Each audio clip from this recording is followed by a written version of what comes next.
ఎంత తపన కలిగి దేవుని వాక్యం కొరకు జీవిస్తున్నాం. దేవుని వాక్యము ఎన్నో విధాలుగా మన జీవితానికి ఉపయోగపడుతుందండి.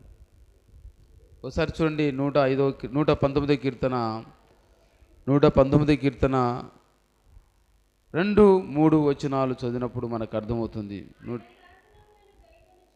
ఆయన శాసనములను గైకొనుచు పూర్ణ హృదయముతో ఆయనను వెదుకువారు ధన్యులు, వారు ఆయన మార్గములలో నడుచుకొనుచు ఏ పాపమును చెయ్యరు. చూశారండి,